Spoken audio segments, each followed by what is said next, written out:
Assalamualaikum warahmatullahi wabarakatuh.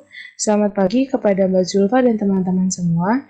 Izinkan kami dari kelompok 8 Ekonomi Politik yang beranggotakan Siti Anastasia, NIM H105, Vianney Kamelia, NIM H111, Dewi Pratiwi Pusparini, NIM H163, Jihan Cika Tamara, NIM H171,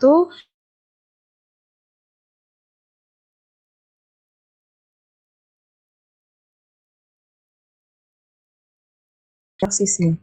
Yang pertama,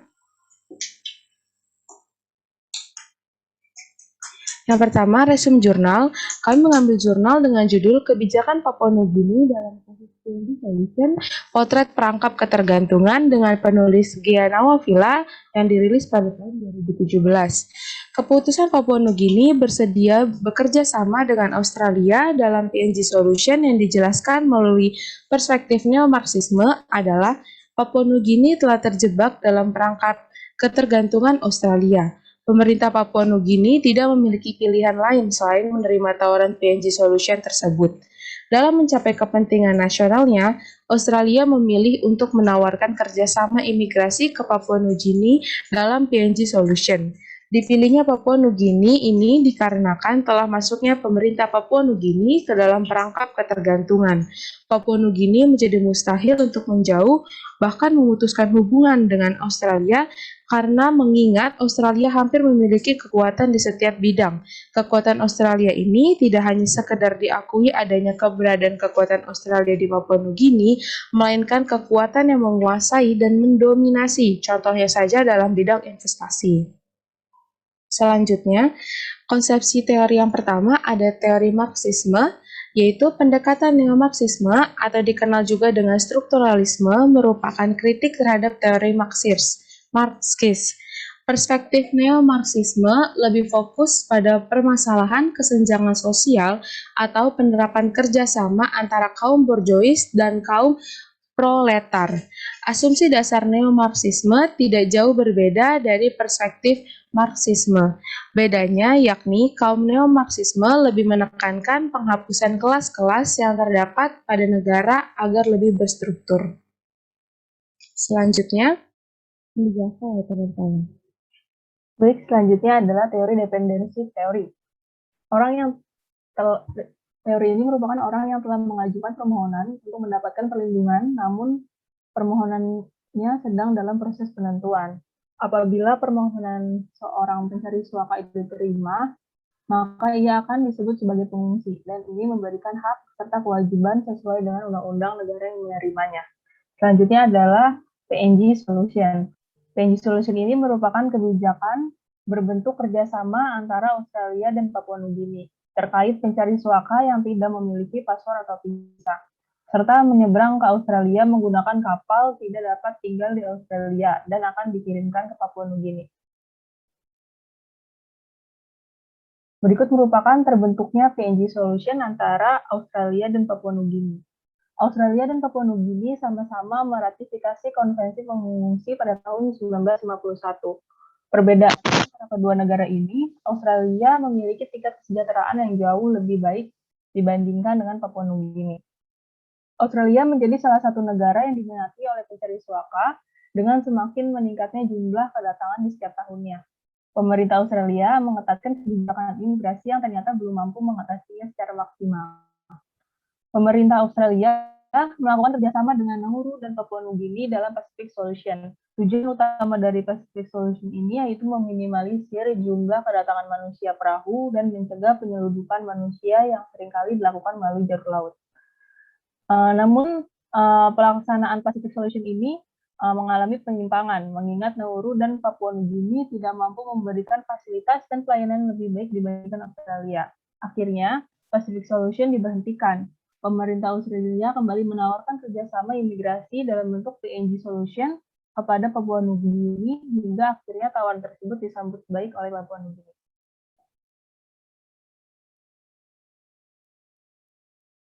Berikut berbagai bantuan Australia terhadap Papua Nugini. Papua Nugini sendiri merupakan negara terbelakang dan tidak mandiri yang masih belum mampu mengolah sumber daya alam yang dimiliki. Ketidakmampuan ini membuat penduduk lokal semakin penduduk lokal memilih bertani dan berkebun untuk bertahan hidup.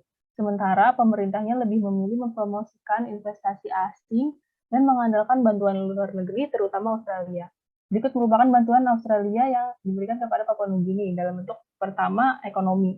Dalam bidang ekonomi, Australia memberikan bantuan finansial rutin sebagai pendonor terbesar dan jumlah terbesar bantuan luar negeri Australia kepada negara lain. Tujuan utama dari bantuan ini adalah menjadikan Papua Nugini sebagai buffer zone bagi Australia, sehingga penting untuk tetap menjaga stabilitasnya.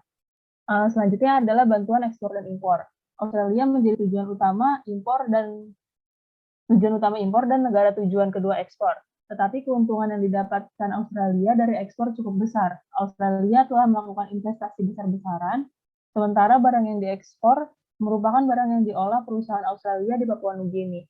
Australia tidak hanya menerima keuntungan dari hasil investasi, namun barang yang diolah juga berpindah ke Australia melalui ekspor tersebut.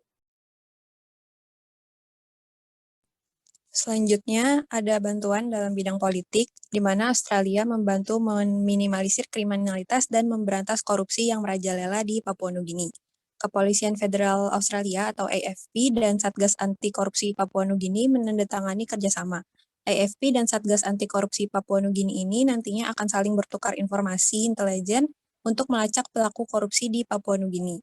Selanjutnya ada bantuan dari bidang pertahanan. Australia membantu Papua Nugini mengirim 3.500 pasukan, memberi bantuan finansial sebesar 243 juta US dollar, melatih pasukan lokal sebagai upaya pertahanan pemerintah lokal, melakukan patroli bersama, memberi 7 perahu patroli dalam upaya menjaga zona ekonomi eksklusif milik Papua Nugini, serta nantinya pegawai negeri Australia menjabat di bidang bea cukai, peradilan, dan departemen pemerintah lainnya sebagai upaya memperkuat hukum di Papua Nugini.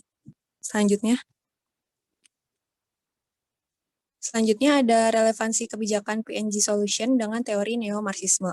Berbagai bantuan yang telah diberikan oleh Australia dan ketidakmandirian Papua Nugini relevan dengan perspektif neo-marxisme, yaitu bantuan yang diberikan tidak sepenuhnya murni untuk membantu.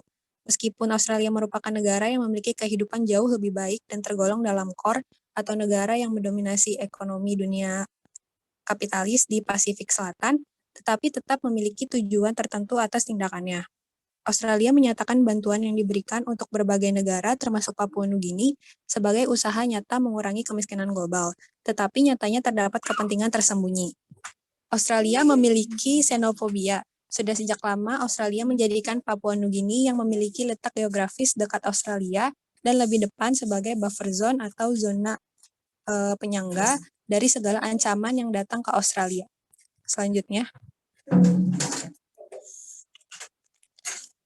Papua Nugini telah memiliki ketergantungan terhadap Australia melalui adanya berbagai bantuan yang diberikan dalam bidang ekonomi, politik, dan pertahanan seperti yang sudah dijelaskan sebelumnya. Membuatnya tidak memiliki pilihan lain selain menyetujui tawaran Australia, yaitu menerima manusia perahu dan mendirikan tempat detensi atau penampungan sementara di Papua Nugini. Australia mampu membingkai keadaan seolah membantu, namun nyatanya tetap banyak menguntungkan Australia dan kemiskinan tetap ada di Papua Nugini, sehingga Australia tetap memiliki posisi penting di sana dan Papua Nugini tetap memiliki ketergantungan terhadap Australia. Australia juga tetap menjaga kehidupan di Papua Nugini agar mengalami peningkatan yang mana akan berpengaruh terhadap ketahanan nasional Australia dan membantu dalam menyelesaikan masalah yang dihadapi Papua Nugini. Salah satunya dengan melakukan investasi besar-besaran di Papua Nugini. Kesimpulannya, Australia menjadi salah satu negara yang diminati oleh pencari suaka karena memiliki tingkat kesejahteraan yang lebih baik dibandingkan Papua Nugini. Hal ini dapat dilihat dari semakin meningkatnya jumlah kedatangan pencari suaka setiap tahunnya. Namun, kedatangan pencari suaka ini membuat pemerintah Australia khawatir atas pertahanan nasionalnya, sehingga memutuskan untuk mengetatkan kebijakan imigrasi. Salah satunya, pemerintah Australia melakukan kerjasama dengan Nauru dan Papua Nugini dalam Pacific Solution untuk meminimalisir jumlah kedatangan pencari suaka menggunakan perahu, serta mencegah penyeludupan manusia yang sering kali dilakukan melalui jalur laut. Australia sering memberikan berbagai bantuan kepada Papua Nugini, mulai dari bantuan finansial, ekspor-impor, investasi, politik, hingga dalam bidang pertahanan. Bantuan yang diberikan Australia ini dan ketergantungan Papua Nugini menjadi relevan dengan perspektif neo-Marxisme bahwa berbagai bantuan yang diberikan tidak sepenuhnya murni untuk membantu, melainkan ada tujuan tertentu yang ingin dicapai. Hal ini karena Australia memberikan bantuan dengan tujuan untuk menjadikan Papua Nugini sebagai buffer zone bagi Australia, sehingga penting bagi Australia untuk tetap menjaga stabilitas buffer zone. Sekian presentasi dari kami, kurang lebihnya mohon maaf. Terima kasih.